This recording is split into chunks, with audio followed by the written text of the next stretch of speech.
यहाँ पर जंतर मंतर पर जो देश के पूर्व सैनिक हैं उन्हें काफ़ी लंबा समय हो गया, जबकि ये लोग यहाँ पर लगातार जो अपना धरना है वो दे रहे हैं।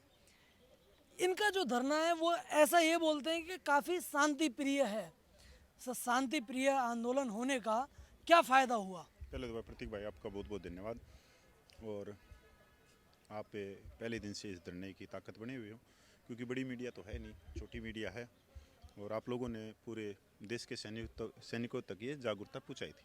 पहले जब हम आए थे 20 फरवरी को तो कुछ थे, अब बहुत कुछ है, लाखों की में। अब आप कोई भी प्रश्न पूछ सकते हो भाई मेरे से। शांति प्रिय धरने का फ़ायदा क्या हो रहा है? नहीं सर, शांतिपूर्वक तो होना ही चाहिए। अहिंसा, हम तो अहिंसावादी हैं, वैसे भी डिसिप्लिन में रहते हैं। और ये नहीं है कि कोई बाबा के भगत हैं कि तोड़ फोड़ मचा दी या टायर फूंक दिए, ये कर दिया। नहीं, जो शांतिपूर्वक है, जो संविधान ने हमारे को बोलने की आज़ादी दी है, संविधान ने हमारे को आंदोलन करने की एक ताकत दी है, उसी के अनुसार हम चल रहे हैं। अच्छा, आपके जनरल सेक्रेटरी से मेरी बात हो रही थी कुछ टाइम पहले, हमने अपने चैनल पे भी दिखाया। उन्होंने बातों ही बातों में ऐसा बोला कि साहब 15 तारीख के आसपास हम संसद घेराव कर सकते हैं। क्या रोक रहा है आपको संसद घेराव करने से? देखो सर, आप फेडरेशन ऑफ वेटरन एसोसिएशन के जनरल सेक्रेटरी नलिन तलवार जी की बात कह रहे हैं। बात वो सबका सैनिक संघर्ष कमेटी के नेशनल स्पोक्स पर्सन भी है। देखो सर, उन्होंने कोई बात रखी है 15 आने वाली 15 जुलाई को संसद घेराव की, तो ये कोई जनरल सेक्रेटरी है, प्रवक्ता है, तो उन्होंने रखी होगी तो ठीक होगी। हम तो फेडरेशन के साथ में, हमारी सबका सैनिक संघर्ष कमेटी इस धरने की शुरुआत करने वाली है।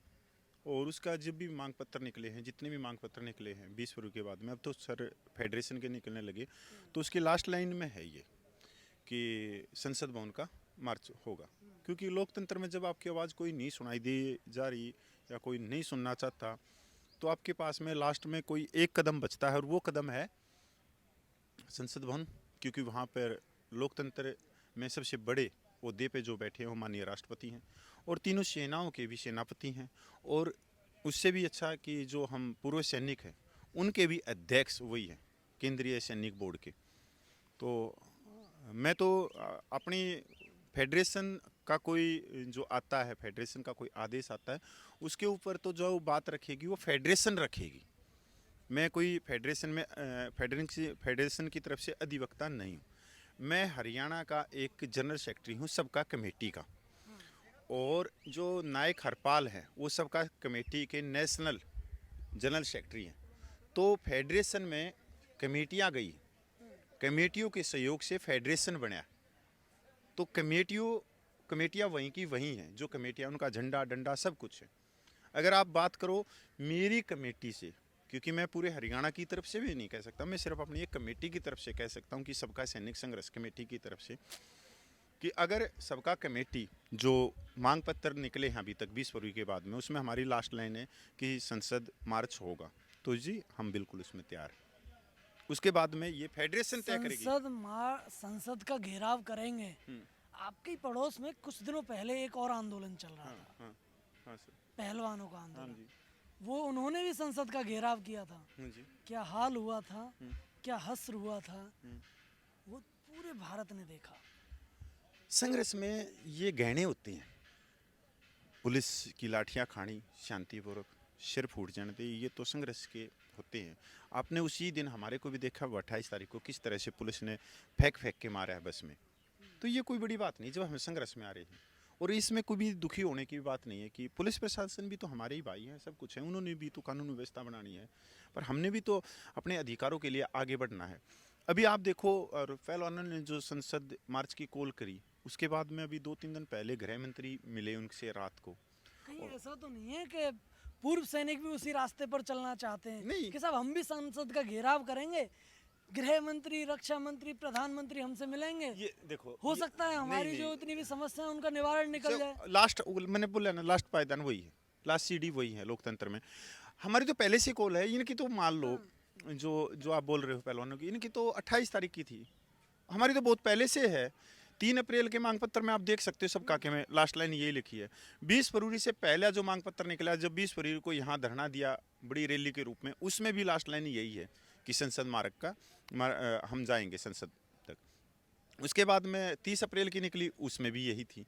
हमारे तो लेटर निकल रहे हैं सारे के सारे सबका कमेटी की तरफ से, उनमें लास्ट लाइन यही है। पहलवानों को तो अभी हुआ था, फिर पहलवानों का धरना यहाँ पे 1 महीना चला, हमारा तो 3 महीने से चल रहा है। अभी आप ये कहो कि सर आप भी यहाँ पे हो, तो फेडरेशन की तरफ से मैं कोई बात नहीं रख सकता, क्योंकि मैं अधिवक्ता नहीं हूँ फेडरेशन का, और न ही मेरे पास में इतनी शक्तियाँ। आप अगर फेडरेशन की कोई बात पूछ रहे हो तो आप फेडरेशन की बात पूछ सकते हो फेडरेशन के जो पद अधिकारी, जैसे मान लो यहाँ पे जनरल सेक्रेटरी है JW नलिन तलवार, आप उनसे बात कर सकते हो। मैं यहाँ पर जो मेरी ड्यूटी होती है वो ड्यूटी लगाई जाती है सबका कमेटी की तरफ से।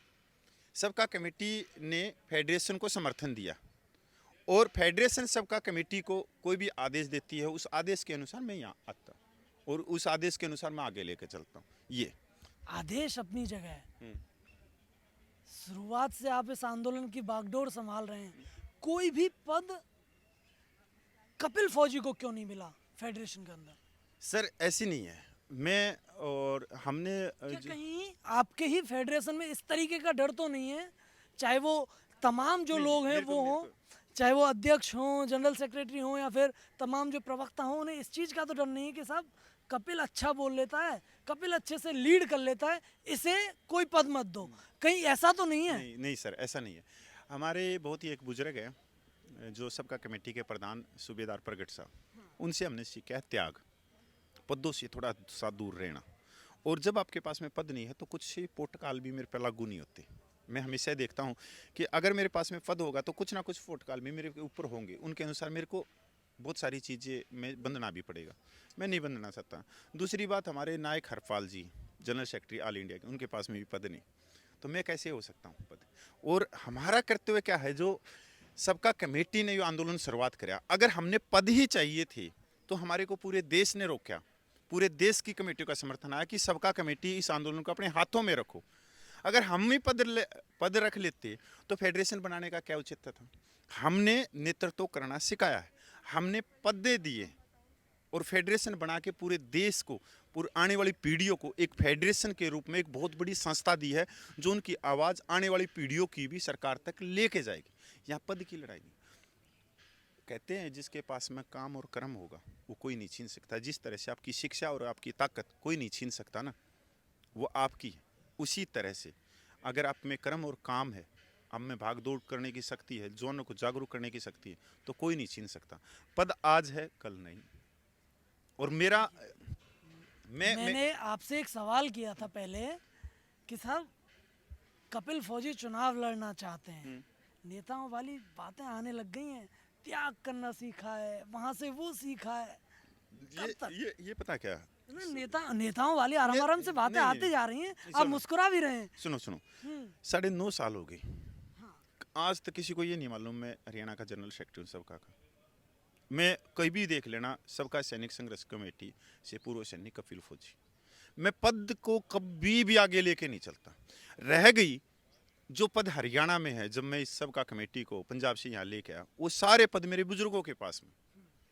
एक जनरल सेक्रेटरी का क्या है भाई, लिखना है, पढ़ना है, लेटर ले जाने हैं, लेटर लिखने हैं, रक्षा मंत्री से समय मांगना है, रक्षा मंत्री के पास में फाइलें तैयार करनी है, इस उचित से कि हाँ कि भाई जो लेटर लिख रहा है, अभी मेरा जो बुजुर्ग है वो मेरे से 40 किलोमीटर दूर है सबका कमेटी का, लेटर लिख रहे हैं, तो ऐसा तो नहीं है मेरे पास में बहुत सारा पैसा है, या तो उसको मैं अपने घर पे बुलाऊं कि सर साइन करो, या फिर मेरे को उनके पास में भाग के जाना पड़े और डेली लेटर लिखने, डेली उनका जवाब बनाना। कोई ना कोई ऐसा उचित होना चाहिए आपके अंदर, आपकी पावर उस कलम में, कि आप वहीं से लेटर लिख दो जिससे आपका खर्चा कुछ कम हो जाए। अभी 6 मुलाकात माननीय रक्षा मंत्रियों से की, 57% हमने संसद में उठाई, आज तक किसी को नहीं पता क्या पद है। पद का तो यहाँ मतलब ही नहीं।